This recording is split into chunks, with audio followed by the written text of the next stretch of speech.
just because you're different, whatever reason it is, doesn't mean that I will treat you differently. It means that I might need to adjust how I interact with you, but it's up to me to kind of learn and develop and grow myself. And I think that is kind of the center of the idea of the show is whether it was your adventure, whether it was your own limiting beliefs, we have a responsibility towards ourselves to always look for growth. The Nobody's Famous Podcast.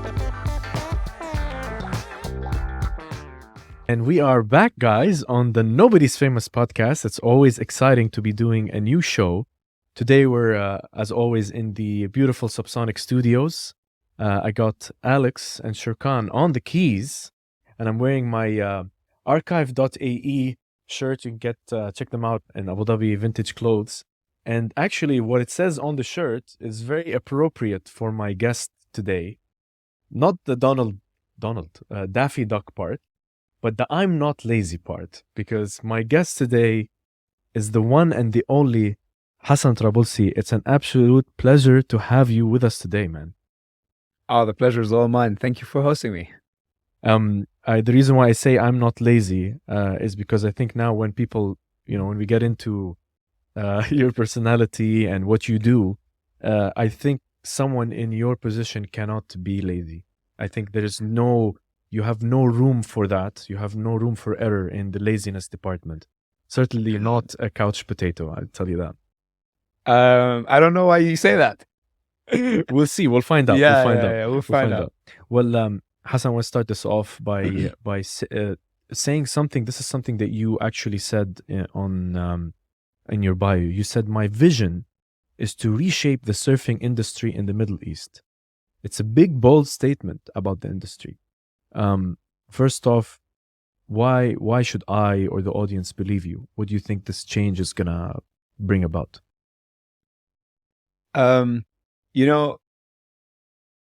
When I set this out, when I started off with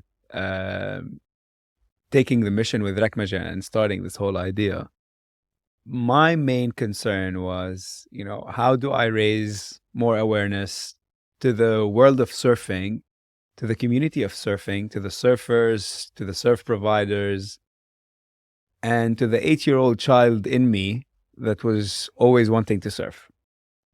So when it comes to reshaping the surfing industry, it's bringing it mainly to the light. It's making information accessible. It's making people accessible. It's making the whole surf providers easily and readily available for everybody that's interested in surfing. And, the most importantly, listening to stories of people trying to surf. I mean, I just listened to Alex try to tell me his story. And the missing part in anything is guidance, right? It's such a niche sport. In the Middle East, it's kind of hidden. It's kind of low key. Some of the surfers that surf, they don't want to hush. They don't want to tell you where the spots are. And that's why I set about saying, you know what? I want to change that. I want to help people who want to surf actually get to surf, no matter what your fitness levels are, no matter what your status is.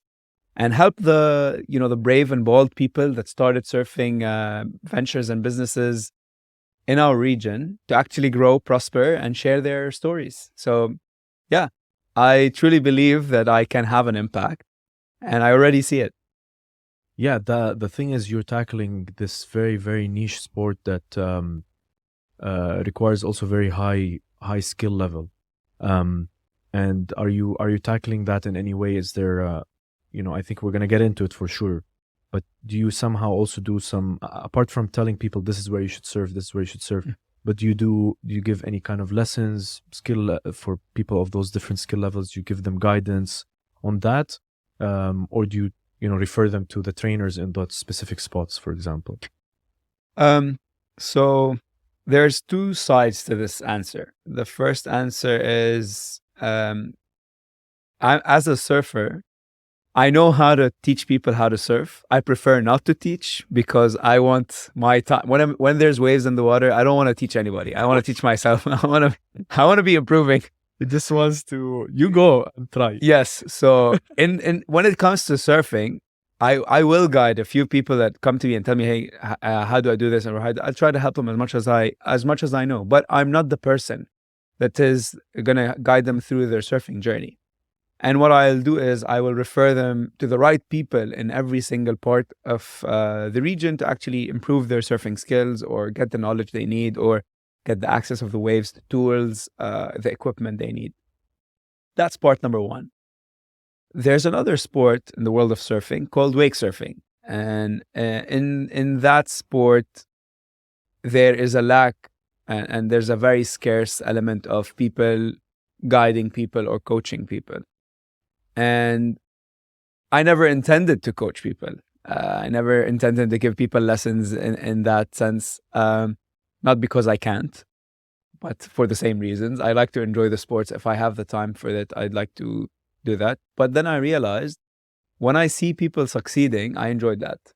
And when I took a few people of my friends and I saw their transformation and I saw their journey, and when I took my family, my sisters, my brother, some of my friends, and I think me and you, we met on a boat. I think we can get back to that a little bit. Yeah. Yeah. There was a birthday and there was a boat. Yeah, it was Rami's birthday. Exactly. There you go. So I enjoyed that. And now I do guide people on their wake surfing experiences and I do help them out. If they come to me and tell me, hey, listen, I wanna learn wake surfing and I don't know how to do it and it's my first time, or I want to learn this trick. Can you help me? And I'm able to do that because for the past 5 years I've been wake surfing and then I decided I'm going to compete. So I went into competition levels, of course, in the amateur level, and I was progressing up until I had a small injury this year. So this year I was supposed to be competing as well and I couldn't. So I learned a lot from a lot of the professional riders. I learned a lot from a lot of the pro coaches, and I learned a lot from myself. So I'm able to actually help someone and guide them through the wake surfing experiences, because again, it could be kind of daunting or scary for some, or even very, misleading or not clear. What is it? Is there a wave behind the boat? Is it wakeboarding? No, it's not wakeboarding. Are my feet tied to the board? Do I let go of the rope? So this is the kind of thing that I'm helping out with. So this is the two sets, the wake surfing and then the surfing, and then me trying to help people on both journeys and kind of bridge that gap. Well, I thought wakeboarding and wake surfing, so there's a difference between the two. Yeah. Yeah. What was Yeah, we need to get to that. So let's address that now on the show, right? Wakeboarding is when you have boots on the board and your feet go into that boots and you're constantly holding the rope. The speed in wakeboarding of the boat is 2 times, 3 times faster than wake surfing. You're going at a very high speed and you're constantly being towed. And of course, adrenaline rush, you can jump, fly, grab, do whatever you want. Superman. There's a lot of terminology and I love that sport. Don't get me wrong. Like, this is one of the ways I started. But wake surfing is free. Your legs aren't tied to anything. You're on a board and you are towed initially on the wave that the boat produces from the rear. And sounds wrong, but whatever. And you're just towed on the wave. You have to fix your position in such a way where the board, the wave, and yourself are flowing with the water. And then when you're ready to let go, you just drop the rope and you're surfing. Pretty much a short version of how life works. That's the one that I did. Okay, so now I know the difference. Yes. Okay. Yeah. Okay, cool. So this is wake surfing. And again, as a sport, it's a young sport. It's kind of like the smaller brother or the tech cousin of surfing. It relies on equipment. It requires tools. It requires a boat and flat conditions. And, it's pretty cool. Yeah. That's awesome, because now we've set the stage for at least the two sports that we're going to be talking about. Absolutely. And I think you kind of answered this already, but it's obvious that you're a self-starter. Am I correct to describe you in that way? Different from creating your own business, which we're going to get into. Is that who you are as Hasan? Is that who Hasan is?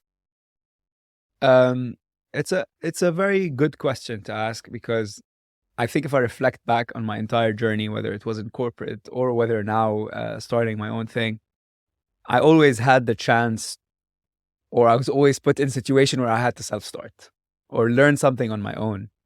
When it comes to surfing, a lot of it was learning on my own. And the actual story about wakesurfing, now I reflect back and I tell the people that come to me to help them on their journey. I look back and I say to people, I had nobody guide me, and it took me twice as much time as I'm giving you now, because I had to do a lot of research. I had to ask a lot of people on how to do this. What do I do? What do I learn? What kind of boards do I need? So yeah, if I want to achieve something and I don't know it, I don't depend on people. I'm someone who will always go and seek the information that I need to actually build it. So from the get-go, I think all the way back from school, I think you get integrated into that. And then in the corporate world, you're put in situations, all right, we're going to send Hasan to Yemen, see how he does there on your own. And yeah, I think reflecting on that helped me kind of with my journey now. It takes a little bit of the anxiety when you're doing something on your own and trying to figure out, you need to become the financial person, the marketing person, the recruiting person, the onboarding person, the coach, the content creator. You can just feel it now. You can just feel. You become everything, and you need to be fine with that, and you need to know how to prioritize and kind of, not burn out and keep going. And it's true that sometimes at school you're not really built for that kind of scenarios. You're not really built for this. Another thing, and this is like my last question on this section, just to give the final idea about you, is more about we're not built for being put in those situations, but also we're not being built for that when we get into those situations and we achieve and we make something of ourselves. We have another issue to deal with, which is the imposter syndrome. And it's something that I know I found out, like, that many people that I know, or just in general, it's something that exists. I never, I spoke about it previously on the show, and there was never a situation where I was able to pinpoint what that feeling was. And now it's kind of clear. I know that this is it. Have you felt that as well? Oh, I've been feeling imposter syndrome for a very long time, and I didn't even know it was imposter syndrome. I only discovered what imposter syndrome is when I started Rakmajeh and I started this journey on my own. I was like, someone told me when I started the plans for this, and I was like, do you have any imposter syndrome? And I was like, are you calling me an imposter? So somebody directly asked you this? Yeah. Okay. And then they asked me the question. It was more like, how are you dealing with imposter syndrome? And I was like, what is imposter syndrome?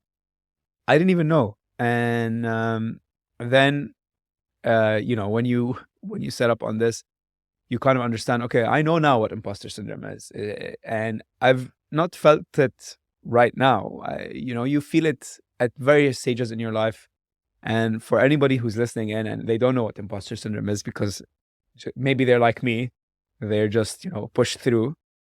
It's when you feel that you're questioning yourself and your capabilities, that you judge yourself very harshly, and you tell yourself, you kind of self-limit, or you put the self-limiting beliefs. I can't do this. I'm a failure. I failed here. I fell on the stairs once, so I'm a failure for my entire life. And, you kind of need to sit back and relax and say, okay, whoa, where am I going with this? What am I telling myself? And listen to the self-critic that's happening. Because the funny thing about self-imposter syndrome, if me and you are sitting and you're telling me your story and you're being self-critical, I'll tell you, hey, Ali, kind of calm down. Maybe you're being too hard on yourself. But if I'm telling my story to myself, I don't do that. Like, I was like, oh yeah, this is because I can't do it. And they're like, oh, what? You don't take your own advice. Yeah. That's what they call an advice hole, by the way. But yeah, it's funny is that, even I spoke about it before, is that if somebody is telling you, no, you could do that, no, you can, you get that validation and then you feel you're good about yourself, right? Yeah. But if the own voice in yourself is saying that you're good at that stuff, you don't take that on advice. Which in other situations, you will listen to yourself more than others. But for some reason, when it comes to projecting or building something that is external, that came out of your own heart and own spirit, for some reason, we're initially very detached to it. And you have this feeling that you're a fraud. Yeah, it's true, especially when you set up on a journey when the territory is not clear. Like, you set out the vision, you take your first steps, and a lot of it is you creating it as you go. So you look down at the floor and you're like, okay, where am I putting my feet next? And a lot of it is, kind of guiding ourselves and coaching ourselves. Okay, you know what? Sometimes I just need to create something for now. Like, put them up there, put a I don't know, a wooden floor, hold the rope. Sometimes you just need to get creative and trick your mind, because that is what it is all about. It's going back into your mind and reducing the noise, reducing the monkey brain, because we all have that, the small monkey that is in our head that jumps all around. Da-da-da-da. You need to do this, you need to do this, you need to do this. And you're like, you know what? Here's a banana. Calm down. We're going to do this one step at a time, no matter how much time it takes. And then we're going to continue growing from there. So yeah, I think I had a very interesting experience with imposter syndrome. And when I understood what it was, I was able to pinpoint it and map it out all the way back to, whenever I started an NGO after university. So I started an NGO. It was with a couple of friends, and we were all volunteers. We didn't have any money. We're out of uni, and we were successful. And I remember that even then, when we were doing that journey, there were times we were sitting together, all of us, and looking at each other. It's like, guys, this is bust. We don't know how to do this. And then we just powered through and kind of got creative and found ways to do it, and got help from people. And yeah, I think then, when you get this experience early on, and when you try to put yourself in these situations, and you kind of figure out, okay, this is what it feels like to overcome a challenge, or to overturn a failure. Or sometimes you just, accept the failure for what it is. It's a failure, and you move on. So I don't have much to explain, but it's very clear that you're very bubbly, very energetic, straightforward person, Hasan. So we've now finished like the first section, and I really want to take us into the next one, which is going to be even more exciting. So I can't wait for that. So now that we have some kind of idea about you, Hasan, not the full picture, but some kind of idea, I named this section "The Thrill of Adventure" because you have this burning fire in you that you love to go on adventures, and I wanted to ask you about how this came to be. That you are that person that you wake up in the morning. For you, it's not a normal day. Today, it's a mughamara, as we say. It's like this is something that's something exciting is happening. It's a very interesting question to ask me, because looking back at my childhood, wherever I started, I was always this energetic kid, and I was actually told in some of my classes, "Ruq ya sabi, jmad." I don't know where I got the energy or where the energy come from, but all I can remember, it was always there. And in school, I was always, either doing part of a team, part of an adventure, part of MUN.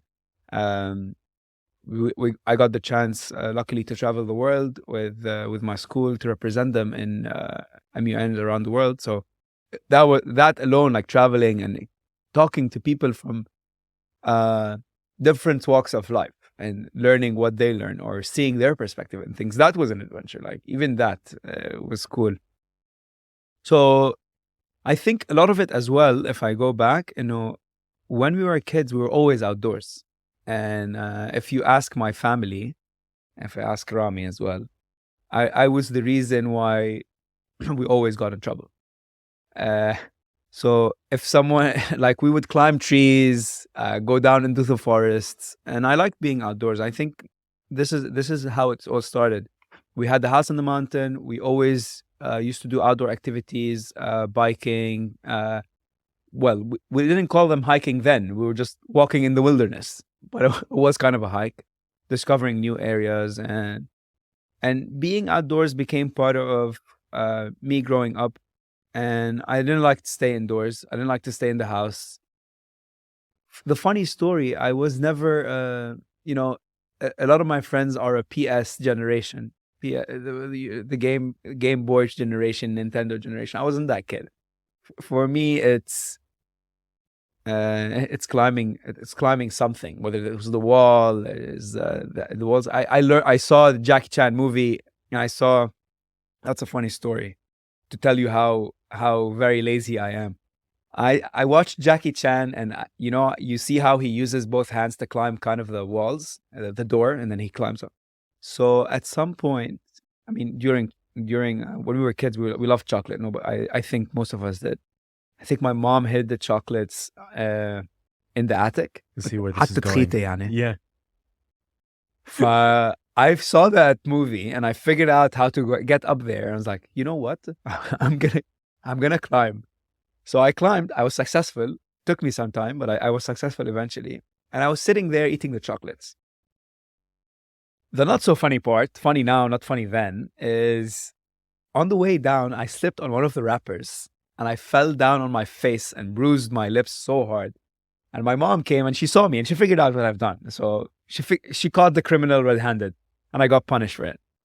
But yes, so I always had this energy to kind of always be outdoors, do something. And as an adult, we get to work. So after university, in the university, you're doing activities as well. You're doing this, you're doing this, you're doing this, you're studying, and then you get to work. And it's a 9 to 5 job, or 9 to 6, or at some points in our careers, it's 9 to 11. 9 to 2. Yeah, or a.m. in the morning, Or 9 to 9. or you never know. So when you get that and you're like, I can't do this for the rest of my life. I need something. I need an outlet. I needed to be active. That's a part of me. That's part of who I am. And I recognized that early on in my career. And then the weekends or some of my days, I would always make sure to have sports, to do something, whether to go hiking, to go to the beach. And as a kid, I always loved the beach. We grew up next to the beach. My aunt had a house next to the beach, and we used to dive under the boats, jump from the high spears, and it was the funnest thing for me. So my story with the sea, the ocean, it kept on coming back and forth, and we can talk about something else a little bit later. But I started experimenting with different activities, and the first activity that I started experimenting on was diving. I was always interested in the diving. I considered it as an exploration of another world. There are so many things to see under there, and what would it feel like? And slowly I became like, I started taking lessons, and I became better at it, and I started enjoying it. And I went to places. I saw a World War II submarine called the Souffleur out of the coast of Beirut, like it's 15 minutes away. And that was interesting. That was pretty cool. But it wasn't enough. It was at some point, in diving, you need to calm down. You need to be relaxed. You need to be chill, which is not what I am. So yeah, I'm someone who requires a lot of energy. And then this is how I discovered wakeboarding. I was like, wakeboarding, finally, an adrenaline rush sport. And this gets me to the story of actually how I discovered. Before we get to that story, and then I learned about outdoor climbing, and I thought that was exhilarating. I always liked to climb, and that was an interesting sport. So I started also doing outdoor climbs with a few friends, and we used to go to Tanureen and do the climbs there, and that was fun. That was fun.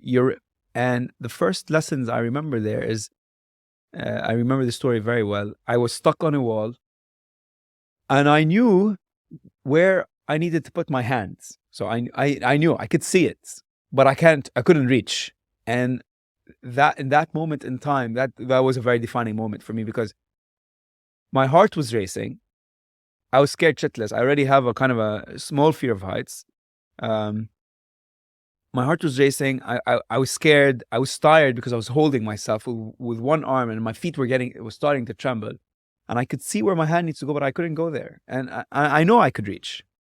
And it's that kind of a defining moment where you tell yourself, you know what, you just have to do it. You know, just extend a little bit, push with your leg, extend a little bit, reach it, and grab. I can't imagine this. Yeah.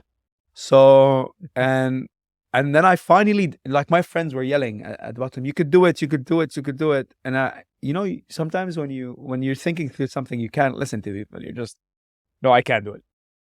But then I decided, you know what's the worst that could happen? I'm going to fall, whatever. I'm going to come back up and learn it and try it again. So I said to myself after a good 15 minutes getting stuck on that hold, I said, you know what? I'm going to go for it. And I did. And I went for it, and I was successful. And the fact that I'm talking about this story, 10 years later now, is because it left a mark. It left a mark that, you're gonna, whenever you do an adventure, whenever you do something, you're gonna get stuck. And you're gonna ask yourself a question: am I gonna jump for it? Am I gonna go for that leap? Am I gonna risk it? And this is where you tell yourself, am I focusing on the benefits? This is what I'm gonna get out of it, or am I focusing on my safety, my comfort, me not falling?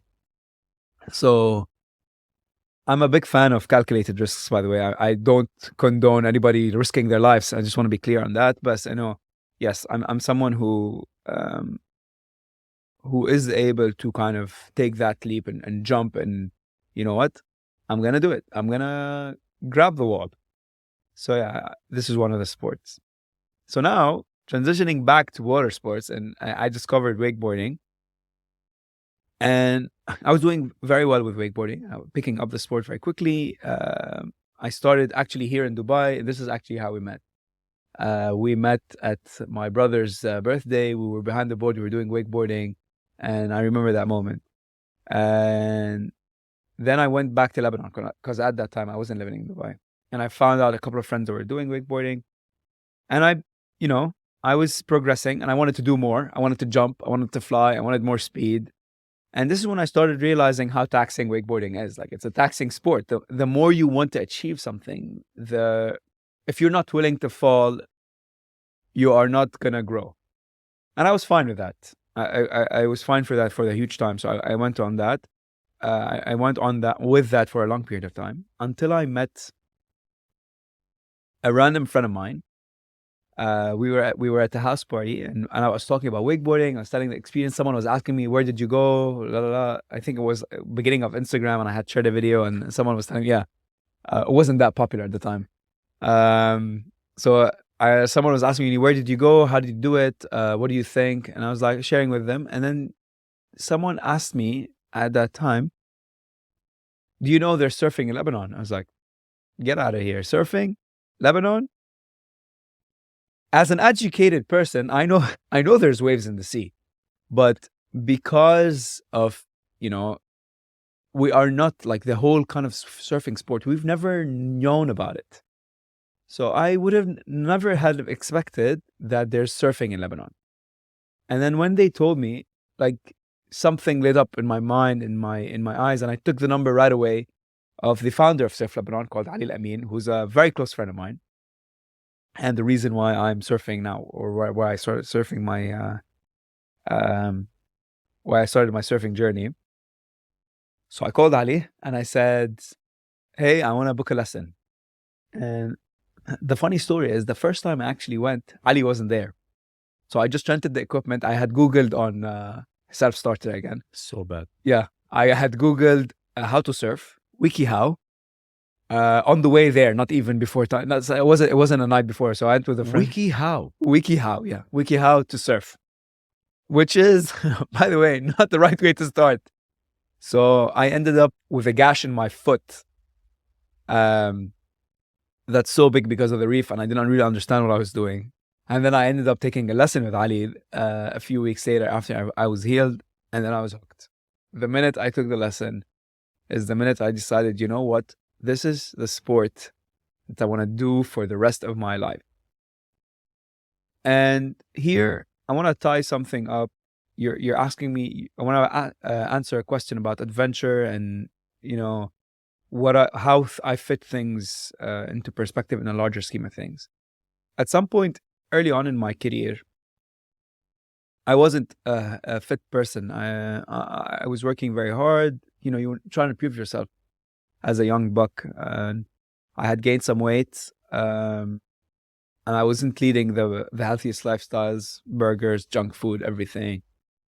And I was on a project in Dubai, and I decided, you know what, I'm gonna go to the gym. I just wanna work out a little bit. I didn't want to sit down and stay in my room. I just wanted to work out.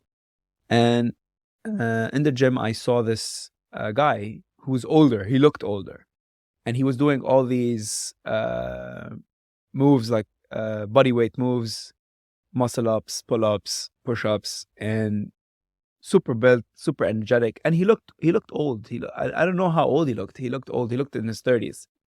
And then I went to him and I said, sorry, no, I just want to know, how old are you? I'm just curious about your fitness. And he told me he was 47. I was like, at that time, I was 24.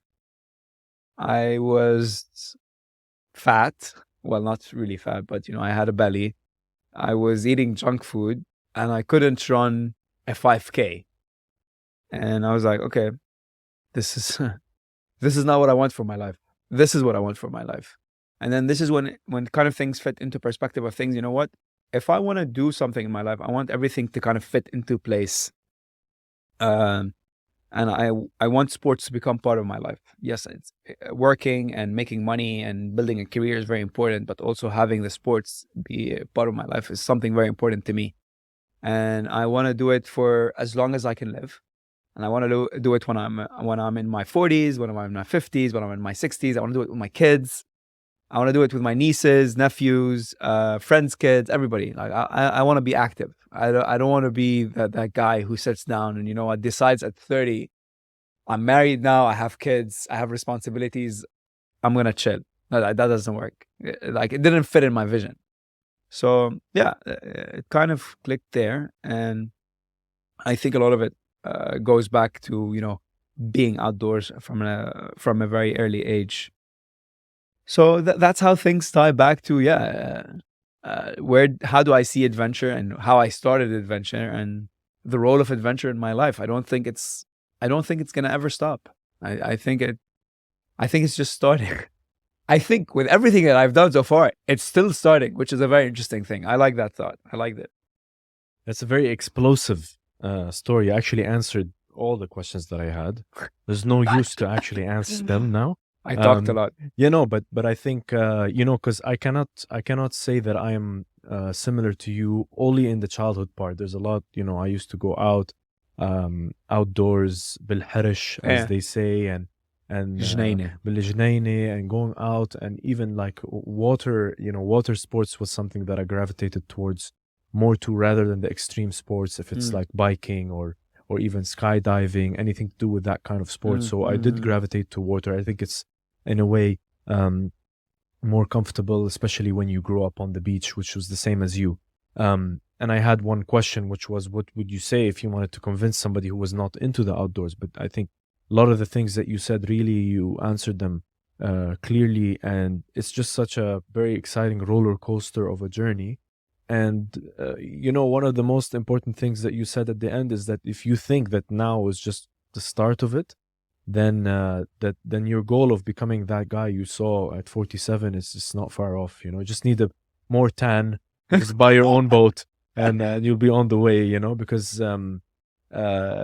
it's I think if I were to pinpoint what really is exciting you about this journey, it's because you have a sense of wonder. You like to discover more than the actual sport itself. I think it's probably that, because you don't know what you're going to get around the corner there's a new place to find. Oh, I can surf here. Oh, I can do this certain thing. I think it's also that as well.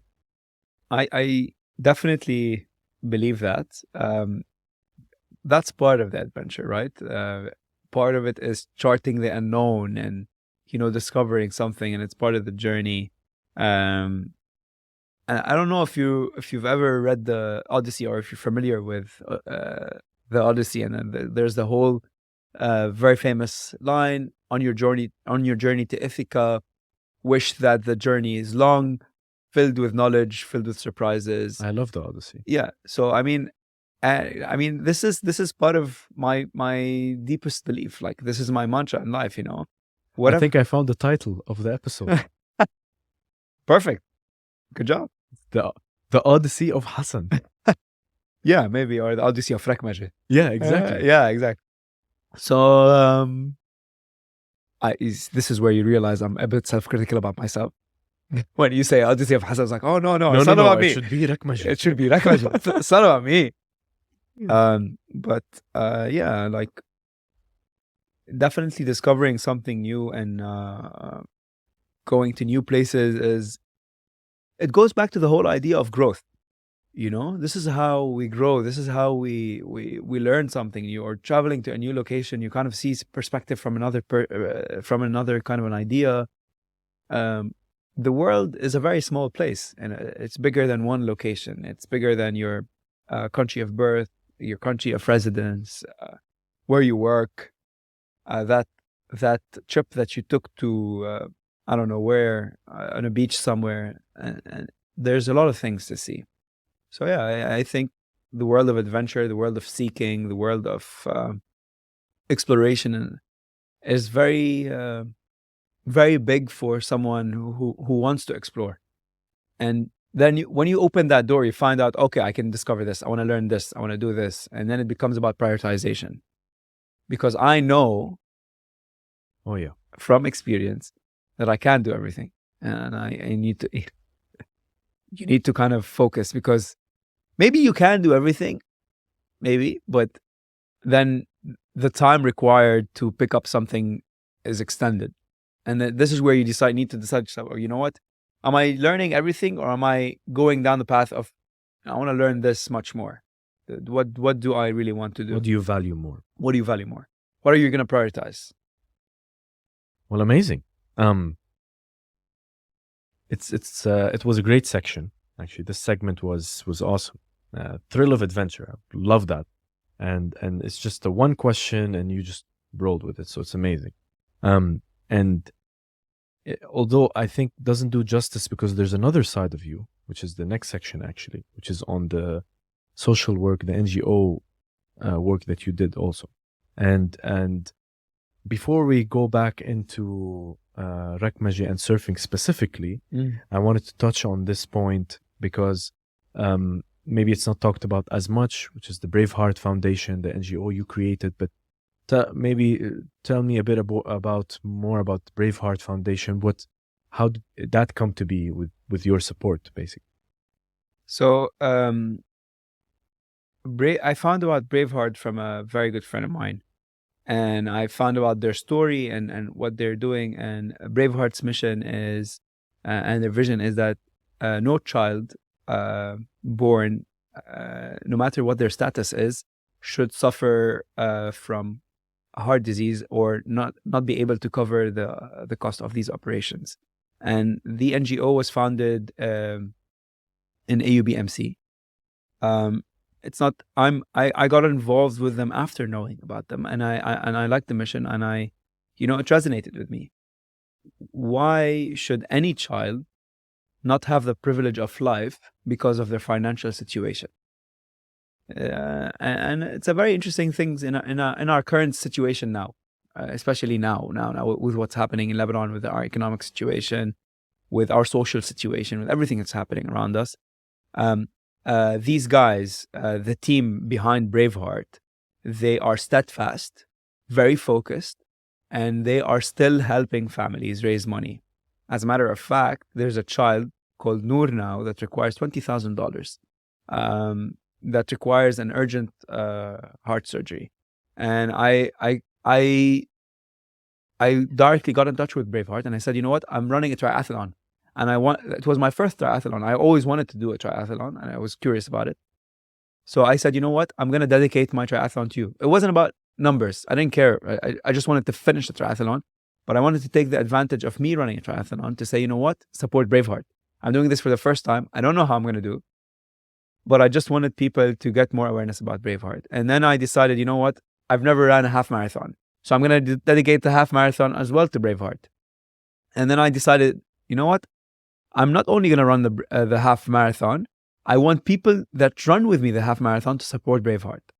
So what happened was eventually that the Ras Al Khaimah half marathon was postponed, or it wasn't postponed. For the public, it was closed, and for the professional runners, it was kept. So now I will continue to support Braveheart in the marathon, hopefully in half marathon. It's happening end of the year. So I'm planning to do that. But I continue to support them whatever they do on social media. And I'm a huge advocate of the work they're doing. And I'm a huge advocate of the mission. I mean, how can't you be? If a child is born to life and they're having issues, who wouldn't support? Whatever you can, whether it was sharing the story, telling someone, mentioning it, donating money, asking them how you can even help them out, everybody would volunteer. So it became a no-brainer. I didn't really need to think about it. And I said, you know what? I'm going to champion your cause. I don't want anything. I want to champion your cause. Let me see how I can help. And I will continue doing that. Yeah, it's very sweet of you that you found the connection that way, and also tied to the excitement you have of adventure as well. But at the same time, it changes you. It changes you to be part of something like this, to be able to say, not in a selfish way, but to say that, you were part of helping this person continue to survive, and at least, you're working on encouraging others to be part of that. It's a shame these things don't get much awareness, that get much of a spotlight on what's happening. And again, if you look closely, as you said, you're going to discover that there are so many other social programs. There's a lot of other NGOs doing things with even less support and with more challenges. And I can't even begin to imagine some of the things that they go through or how they continue to do that in their day. Because, as you said, it needs people who are steadfast, straightforward, eye on the prize, and just keep straight. But then again, there's people like you who ride their wave, so to speak, if I were to use that pun, and to kind of like support them. So it's amazing. And I think for you, it was somehow natural also as well to be within this whole scenario and be that, because you want to support. You became that kind of person. And I wanted to touch on, going on to the next section, just to power through. I wanted to touch on a bit on Down syndrome. And I wanted to talk about that because as well, it's not very much given attention. We know about it. We know that when we see somebody, we know that this person with Down syndrome, but there's a lot to, you have experience. And what would you say, like, what would you tell people, for example, how they could, if it's not a family member, if it's somebody that they know, how they can support, what can they do? I feel like I've never talked about this on the show, and I've talked about it with a friend previously, and I wanted to learn more. I wanted to understand what are the implications, what are the things that you can do to improve the quality of life. So Down syndrome is a very huge topic, and very well it's a topic that's close to my heart. I mean, my brother has Down syndrome, and we've always, Naeem has always been a big part of my life, and he's my adventure buddy. So to a huge extent, me and him did a lot of adventures together, and the missing aspect of the Down syndrome is they are intelligent human beings. Yes, they have a little bit of limitations, but their intelligence, they feel, they can tell, they can sense. And I think with my brother specifically, I think he can sense others very well, and he can understand others very well. And And when I want to talk about Down syndrome, I can talk about it from two perspectives. One, the support from a country level, and we can compare two countries in specific in the Middle East, whether it was Lebanon and the UAE. And I'm not comparing. I'm not comparing to kind of criticize. I'm just comparing to just tell you the difference of how things are handled. So in Lebanon, the whole inclusion programs and the for Down syndrome people in schools, whether it was in schools, whether it was in at university level, is still missing. And part of the education that is required for Down syndrome is still missing. And then there's a few people that are helping out and pushing the boundaries to kind of do that. But I mean, it's still a huge gap. And then you see what people are doing here for people with Down syndrome. And I love that they call them people of determination. I mean, start with that. Let's start by the category, the classification. They are people of determination. They are people who are pushing the boundaries of everything that is limiting. Imagine us being who we are. We still have our limitations and we push through. They have much more limitations than us. And life for them is a little bit harder. So whenever you're dealing with a Down syndrome person, always remember they are human beings. They have a hard time adjusting to things because maybe they're slower.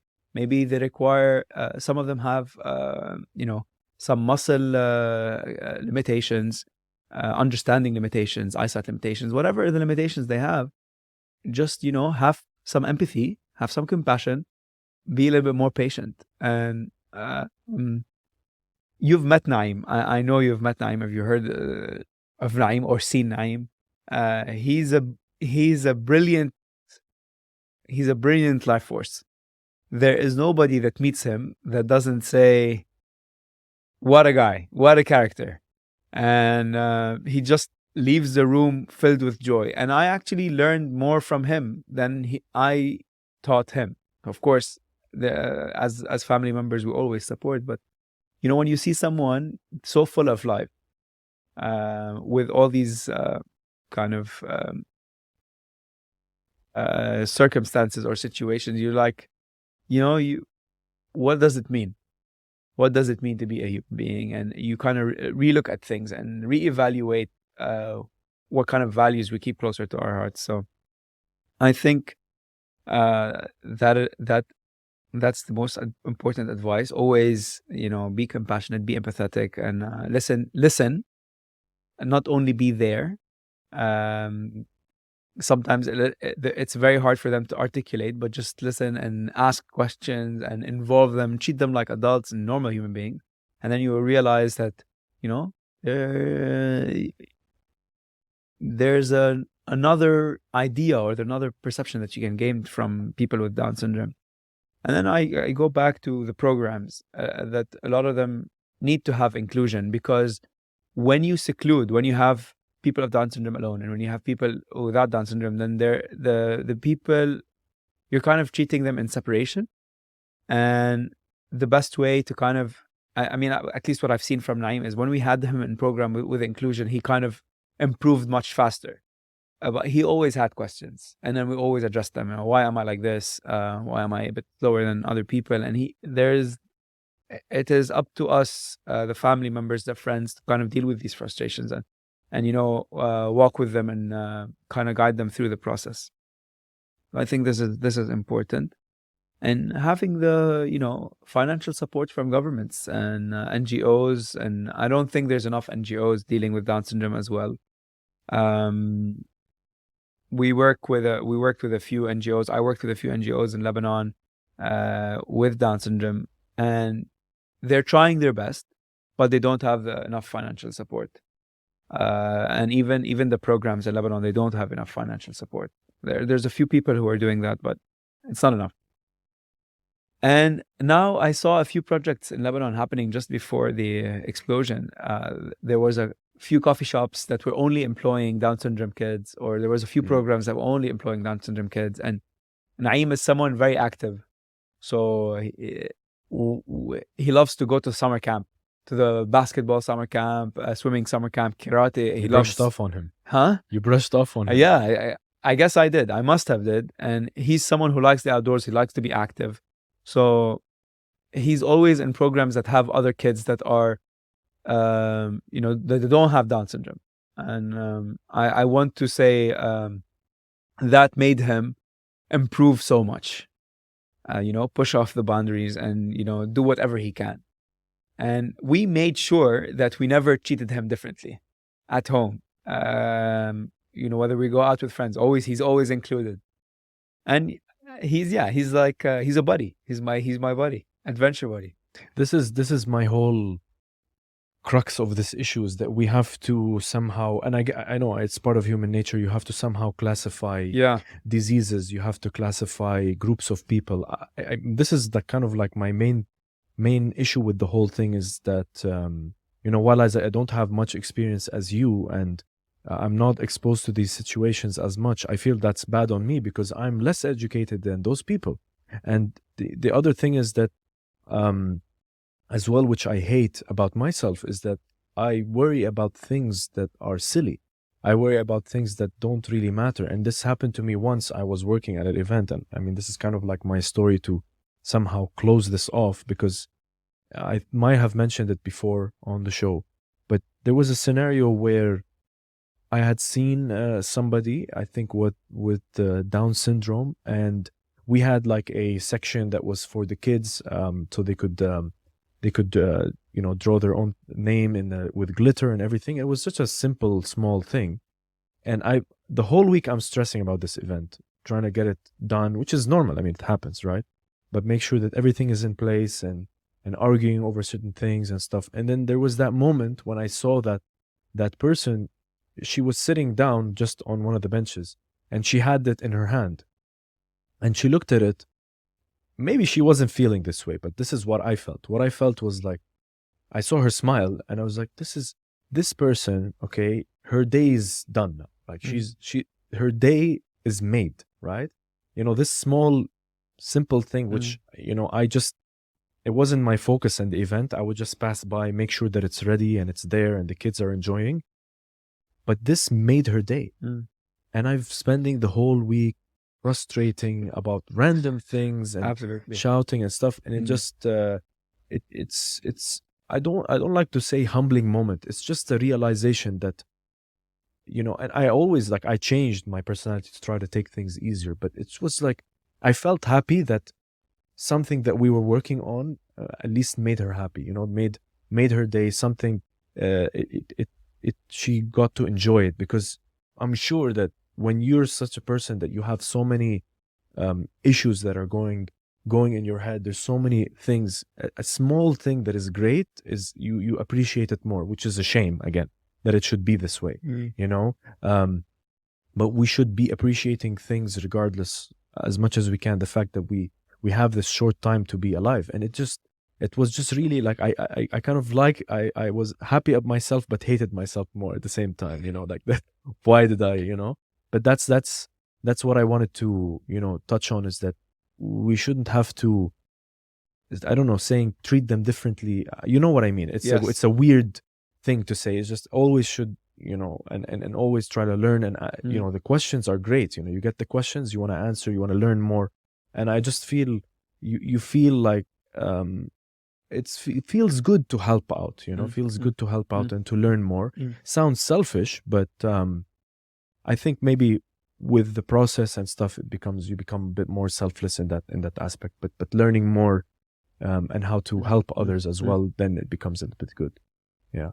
But this is just something I wanted to say about this whole subject, and I remembered it while you were speaking. So no, for sure. Look, I think you touched on something that's very important, is that we don't know how not to segregate, because we were never taught how not to segregate, because it's not part of the system, or it's not part of, I mean, the whole phrasing that we use, right, is different. I love, and I emphasize this a lot, because when you come here and they classify people as people of determination, you see the treatment is so much like they facilitate their life. If you are someone who is classified as people of determination, you are given a lot of facilitation. you're supported, you're taken care of. I didn't even know that this existed until Naeem came here and visited me once. So one lady came and approached me and she said, you know, we're going to a park, and she said, you know what? He gets in for free. It's these kind of things, these gestures, right? Making, as you said, making these people's life a little bit easier for them, and understanding what they're going through. And this is what makes us human. I don't think it's selfish. I think us trying to develop and understand what it is, I think it is part of what makes us human beings. We have a brain. If someone is different, we have to ask ourselves, okay, how can I relate to that human being? Just because you're different, whatever reason it is, doesn't mean that I will treat you differently. It means that I might need to adjust how I interact with you. But it's up to me to kind of learn and develop and grow myself. And I think that is kind of the center of the idea of the show, is whether it was your adventure, whether it was your own limiting beliefs, we have a responsibility towards ourselves to always look for growth, whether it's internal or external, or whether it is social work, adventure work, corporate work, entrepreneurship, whatever it is. This is what we owe to ourselves. And I think, and I maybe I'm a bit harsh in that reality, but I think the minute we stop seeing that is the minute we stop being alive. Because that's what, for me, what it means to be alive. It's to continue experiencing and living and connecting with people. Very simply. The fun part is that it doesn't end. I mean, the show ends. Yeah. But the learning and the growth Yes, part, it doesn't absolutely. end. All right. So Hasan, we already established a lot of things, actually. How exciting your life is, and how exciting the things that you're doing. And now's the chance to talk a bit about Rakmajeh, and why, you fell in love with surfing. You fell in love with that sport. And I asked you at the beginning about how, the statement that you made, that is quite difficult. But did you think that the love for the sport was enough to create something like Rakmajeh? Was it enough to have just that love and say to yourself, "Khalas, this is my chance to change this industry," which, again, niche sport, high skill level, athleticism. I guess we could disagree on that. You could be, not have the best body and still do it. But is it just the love of the sport was enough for you to do this undertaking? I do love the sport, and I'm very passionate about it, and it become a big part of my adult life. And I never thought I'd start something dedicated to surfing up until last year. I definitely want to continue to surfing for the rest of my life, for sure. But up until last year, I didn't know that I was going to do something for surfing. I kind of, when you have the time to reflect, and this is when you kind of clarify, all right, if I was to build an idea, or if I was to build a concept, where will I dedicate my energy? And it made sense to me to dedicate my energy towards something that I'm passionate about. But beyond the passion, let's just park the passion and the love for sports. I saw an industry, and if I want to talk about it from a business point of view, in a business sense, I saw an industry that is underrepresented, that is growing, that has a lot of interest, that's going to be for the first time in the Olympics ever in Japan. So I was like, this is an industry that I love. It's a sport that I enjoy, and that, benefits from the awareness, benefits from the attention, and is that still underground. A lot of the people watching the show now or listening to the show now, they're going to say, I didn't know that surfing existed in Lebanon. I didn't know that you can surf in the UAE, Oman, KSA, Egypt as well. So there's a lot of places where you can surf in the Middle East that people are not aware of. Greece, Italy, these are all places where people can go and enjoy the sport. And let's talk to our people from Palestine as well. There's a huge Palestinian surfing community as well. These are guys enjoying the freedom. They have their own boards, and they started the whole Palestine freedom surf thing. And it's it became kind of a I don't want to say a pleasure. It became part of it became kind of a responsibility, and to talk about this community. And I'm not finding the right word. It's very, what is it? It's such a big thing, or I'm very humbled to be able to talk about surfing and represent the communities. That's what I'm trying to say. Because whatever I'm building, whatever Rakmajeh is, or whatever is Rakmajeh is going to transform into, it's not about me loving the sport. It's about the communities and what are the individual people's contribution to this. And this is the heart of it. This is it. This is what Rakmajeh is about. It's about the people that are, waking up at 5 o'clock in the morning just before they work to enjoy a sport that doesn't really exist. And that was me. But there's a lot of people like that. These are the people that are dedicating their weekends to find waves, even though they have 2 kids, right? Or 3 kids or 5 kids, whatever.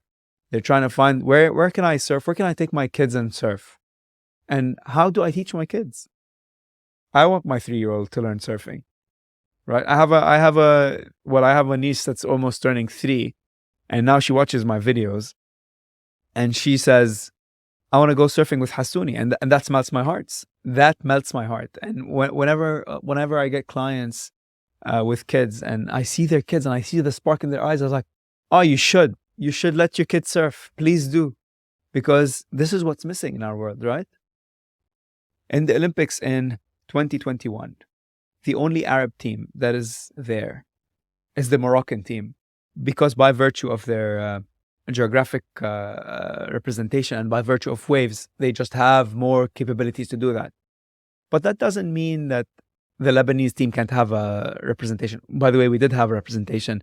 His name is Yves Bright. A huge hello to Yves. He represented Lebanon in the qualifications in the ISA. But he's from California. He's Lebanese from California. And, he had access to waves. So it's about making the space for these young athletes to kind of learn something and grow in it. And, potentially represent their country, make a living out of it, become professional, go on the world tour, become like the world's best, like John Florence or Medina or Italo Ferreira or Kelly Slater. He's the all-time GOAT, 8-time world champion. He's like the wave whisperer, huge idol as well. So yeah, it's about that. It's about the community. It's about the people. It's about it's about the 8-year-old Hasan that saw his cousin surfing and asked about the sport, asked about, okay, where can I go surfing here? And then because nobody knew, because I didn't know, because my family didn't know, I never started surfing, because I never knew that we're surfing in Lebanon. I never knew that there was a potential to grab a board from someone and go there. And yeah, I think it is about the future of the sport and what it's gonna get and the doors that it's gonna open. And I think one of the things that we need to address as well, but I'll leave the question to you, is what does Rakmajeh stand for? Actually, yeah, I was gonna ask you this earlier. I actually didn't know, because I hadn't thought of it, but I know that it has something to do with the waves. Yeah, it has something to do with like Birakmij, right? Something to do with that. Am I right? بالكنفنجة يا سلام. I have no idea. Okay, so I didn't make up the words. Rakmajeh is an actual مصطلح عربي, and it's an actual Arabic word, and it actually means riding waves. From 2 actual words, ركوب والموج. So if you look up Rakmajeh now بالقاموس العربي, in the Arabic dictionary, you will find out that it's an actual Arabic word. And I found that word by mistake. And it felt so right to call whatever I'm creating Rakmajeh, because it's going to be talking about the world of surfing, because it's bringing out at life. And the word itself, if you tell a random person who speaks Arabic now, Rakmajeh, odds are 8 out of 10 people are not going to know. Like, I still get people from the Arab world, if I tell them Rakmajeh, and they're like, شو يعني? Is it Ras al Khaimah? Rak? Are you Yeah. I got people asking me if I'm based in Iraq. No, we're not based in Iraq. We're based everywhere. But yeah, it's so fitting. It was so fitting to go back to the identity of the Middle East. You know, this is our language. This is part of the Arabic words, and the whole surf culture kind of idea is that it's not only surfing because surfers, right? It's ركمجة, ركوب الأمواج. أنا بركب أمواج. And yeah, this is how Rakmajeh was born. Is this your sales pitch to the potential investor that's gonna I mean, there's take Rakmajeh to the next level? There's definitely a bigger deck for the investors, and right now I have a few investors that are looking at this. So I will not pitch now. I will wait off. We are building the next level, and I hope. And when it's something that's very close to your heart, it's kind of your baby. So it's very hard. And I was told this when you're working on something and it's very close to your heart, it's very hard to fail. You see that, but at the same time, sometimes you can't realize it, right? So I see that Rakmajeh has a huge potential. I think there's a huge transformation that's going to happen. And yeah, I'm surrounded by a lot of good people. Let's just say that. Amazing. Well, there's best of luck to you, Hasan. Thank you, Ali. There's a long way to go and a lot of challenges that you're going to face, especially with this niche sport and a very, very tough skill level and the way to break into it. But I think anyone who's looking now and listening to you can see the excitement and the energy, and that would be some of the things that are going to take you to the next level with it. And I want to say that it's a shame, but we are at the end. And there's a couple of more questions for you. And the first one would be is why did you decide to come on the show? Now I know that your brother asked me to reach out to you, but you could have said no. Why didn't you say no? The first main reason is I saw your concept and I identified right away that this is a person going on their own journey. And it made a lot of sense to me to start supporting no matter what. I didn't know too much. About your show, to be quite frank. I saw the concept, I loved it, and I said, you know what? Yeah, makes sense. Let's support each other. I want to collaborate. I want to help Ali. I want to tell the story of Rakmajeh to Ali and see what Ali is doing, what he's up to. Because along my journey, whenever I started this, what kept me going is the people who kind of saw what I was doing, they liked it, and they kind of give me that nudge, you know what? Yeah, we like what you're going. And then it's like, oh, okay, I want to go. So that was the first reason why I went, you know what? It made total sense. The second reason is I started listening to the show, and it's like I started listening to the people's stories, and I started, getting intrigued. You know what? This is something worth sharing. There's a story there worth sharing with people who are going to be listening, and whether they're worried about their skill level, whether they're worried where they can surf. I just want to tell them that no matter what your worries are, if you reach out, you can address them. If you are curious enough to address something, you will be able to. So this is kind of my link to why I'm here telling the story is, yes, it is possible to try something regardless of your fitness levels, regardless of your fears, of your disabilities, your limitations. I've personally helped people who are afraid of waves, who are afraid of the water, who are afraid of jellyfish, who are not fit, you know, who have certain kind of physical challenges, and they needed someone to guide them through it. And I will tell you one thing: everybody that came on was able to do something and was able to enjoy the experience. So don't worry too much about the technicalities. Don't worry too much about the details. If you want something, start it. And that's the third reason why I came on the show, because you actually started. And I think me and you were having a conversation not so long ago, and we were talking about video editing and so on and so forth. And it was like, you know what? You told me, you were telling me about the program, right? And then you told me, so I just started. I just downloaded this program and I started doing it. And I was like, yeah, this is why I'm gonna come on the show, because you too are a self-starter.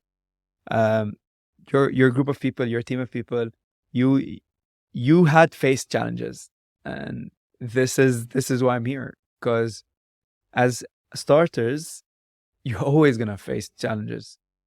And it's also, when we talk about these challenges and when we talk what we do, it inspires other people, if they have an idea, to actually know that it's not all roses and butterflies and rainbows. La, it's not. There will be days where it is darkness, sadness, and it's a roller coaster and you're at your worst. But there will be days where you're flying. And these are the days that we want to live for. And this is what we want to push through. So if anybody's inspired, great. At least I'm inspiring myself and I'm inspiring you. At the very least. At the very least. There's only two. There's that came only out two. of this. But, which is better than one. Yeah, which is better than one, because I am, for sure. I didn't really expect to have that answer with this question, because I like to ask it. I like to get the guests' honest perspective on why because anyone can say no. Yeah. And it's happened a couple of times. Well, I want to close it off and, ask you this final thing to say. I mean, is there anything that we want to close off by asking me? And yeah, just take it away. If you have one question, this is your chance, right? This is the chance. So I do have this one question, right? I talk about defining moments on the show. And I think in defining moments, it's the thing that's gonna either carry you through or help you kind of understand something better. And you started Nobody Famous, and I'm pretty sure along the way you had many challenges, but there must have been one moment where you're like, yep, this is it. And I would like to hear that. And I would like to hear, I'm pretty sure you shared a lot of challenges before, but maybe there's a story that's still hidden somewhere. And if you want to share that, I would love to hear it. I'll tell you the most recent one, because that was the moment where I think it was a do or die moment. That one. And it was recent, and it happened last year. It was kind of like the same moment happened twice, once at the beginning of the pandemic, and then once later on, where I was stuck on Yas Island working. And I had to, make a decision to start releasing, the shows that I was recording. I was pushed by my friend. She created the logo. I was pushed by her in a way. She said, okay, you need to release this like now. You need to release this in October. Funny thing about the logo, she even told me, she said, if you're not taking this logo, I'm selling it. That's how she pitched it to us. In Haya knows. That's how they pitched it to us. And there was a moment where I was there, I was stuck there, and I had planned to do the shows, but my timings were off. And I said to myself, if now I don't release these, I don't release the new brand, I don't release the new shows, might as well it's going to be stagnant. It's going to be at the level that it was. It would not go to a new level. And that was a defining moment to me, that I said, okay, I need to take all of this information. I need to take all of these videos, all these guests, bang them out, get them all done. And when I'm back out from the island, just keep going and keep posting the remaining ones. And it was, for people who know season 3, it was 21 weeks of like just intense, like social media, coverage, episodes, writings, blogs, sharing, competitions and all that stuff. And it was just one of those, you know, times or season. If you ask me about the seasons, it's one of those seasons where it really showed that as a team, like what we could do, you know, what we could achieve, and really in the do or die moment, it was so easy to just say, "I'll do this later." It was so easy to come and say, you know, F it, so to speak, and just like let's when I'm back out and things, you know. And it was just, again, 21 weeks to the extent that when I was done, you know, it felt weird, and it felt like, wow, okay, weight off my shoulders. But yeah, that was the defining moment, so to speak. Yeah, that's an awesome story to hear, and thanks for sharing. yeah, it's my pleasure. Well, Hasan, I don't know what to say, man. It's been an awesome chat with you. I wanna sign us off. But before you have any last words? Yes, I do have a few last words. We spoke about you know, imposter syndrome, and we spoke about defining moments, we spoke about challenges. I think one of the things that I need to recognize and need to address is having a good support group that kind of pushes you through. I mean, you have your team, and I have a small team of my own. They're volunteering their time, they're helping me out, and the first person on that team is Fatin Al-Mukhtar. She's like the designer of the Rakmajeh logo, which is an awesome and beautiful logo. I love it. Not because it's for Rakmajeh, because everybody that sees it tells me it's amazing. So a huge shout out for her, for her continuous support for Rakmajeh, for us. And my family, of course, but more specifically my two sisters, Zara and Lena, who put up with you. Yes, exactly. They put up with a lot of my, you know, what do you think of this? What do you think of this? What do you think of this? Me pitching all of the ideas to them, and, you know, helping me through and telling me, no, you should continue. Don't stop now. And I was like, okay, I'll continue. I'll listen to you. I trust you. So yeah, I think that in any part of the journey, you need your kind of heroes that push you through. And I just wanted to make sure we talk about our heroes. Yeah, these are the unsung heroes, the voices that aren't heard, the faces that we don't see. And that's exactly what the show is about. So I'm glad that you brought it full circle. I'm going to take us away. I wanted to say this has been an awesome chat on the Nobody's Famous podcast. Back at it with another one. I got my archive.ae shirt. Again, I'm not lazy because Hasan is not lazy. So guys, make sure you check out Hasan on @Rakmajeh, rakmajeh.com, RAKMAJEH. Make sure you check that out. Check out Hasan JT as well on Instagram. And you can always watch the show on YouTube. You can listen to it on SoundCloud, Anghami, Stitcher, Google Podcasts, Apple Podcasts, wherever you like. And you can listen to Hasan's laughing, and we'll be with you all the way. All the way. All right. All right.